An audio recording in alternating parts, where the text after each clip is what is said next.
Salamu alaikum mata masu ciki da masu goyo da na birni da na karkara. To wannan alamar ciki ne. Wannan kuma kati ne shaidar zuwa awo asibiti. Don haka wannan bidiyon na mata ne kaɗai masu ciki da masu goyo da na birni da na karkara. Ku yi subscribe cikin DUMBARU TV a cikin YouTube ku kalli wannan bidiyon na musamman don lafiyar jikinki ke mai ciki, don lafiyar ɗan da kika haifa, yanayin kuma don ku bi kuma umarnin da likitoci suke baku a asibiti. Don haka ku biyo ni ku kalli wannan bidiyon saboda lafiya ta fi komai. To mata masu ciki da masu goyo ku yi ƙoƙari, ku yi haƙuri, ku dinga bin umarnin da likitoci suke baku, ku bi ƙa'idar yanda suka ce ku yi, kar ku gajiya. Kar ki ce kai na gaji, kai likita ya ce kaza, likita ya ce a'a. Duk abin da likita yake gaya miki asibiti saboda lafiyarki ne, saboda lafiyar ɗanki. To mace bayan kin haihu ba wai ki haihu ba kawai yake ki zauna da ɗa a gida, a'a. Akwai abubuwan da ya kamata ki waɗannan immunization allurai da ake wa yara. Don haka ga bidiyon.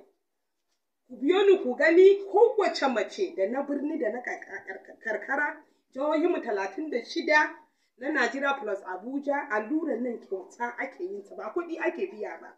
Immunization ɗin da ake yara kyauta ake yi a kowane asibiti. To don haka ku biyo ni ku kalli wannan bidiyon. Mace ki ƙoƙari, wannan allura yana kare yara daga cututtuka.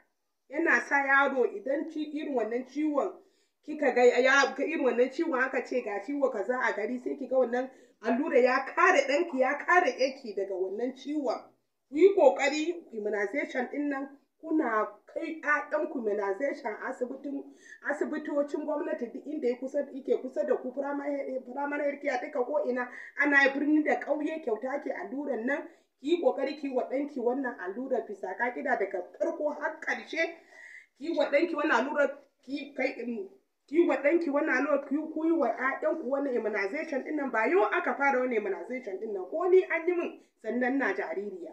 Ku yi ƙoƙari ku yi shi, yana da matuƙar muhimmanci ga jarirai. Salamu alaikum, ga kati na kai jariri na asibiti a mana alluran yara. Yanzu an mana BCG, an mana HBO, an mana OPVO. Yanzu likita ya ba mu sati 6. Ya ce bayan sati 6 za mu koma, za a mana OPV1, za a mana PCV1, za a mana Penta1. Bayan mun gama wannan likita zai ba mu sati 4. Za mu kuma koma asibiti. Idan muka koma asibiti bayan sati 4 din nan, za a mana OPV2, za a mana PCV2, za a mana kuma Penta2. Bayan wannan likita zai ba mu sati 4. Bayan sati 4 za mu kuma koma asibiti, za a mana OPV3, za a mana PCV3, za a mana Penta3. Za mu koma gida, likita zai kuma ba mu, idan jariri na yi wata 9, za mu kuma koma asibiti a yi wa jariri na measles, a yi mishi yellow fever, a yi mishi kuma meningitis. Za mu koma gida, likita zai kuma ba mu cewar idan jariri na yi shekara 1 da wata 3, za mu kuma koma asibiti, za a yi wa jariri na vitamin A1 da kuma vitamin A2. Don haka uwar gida, don Allah, kauci da wannan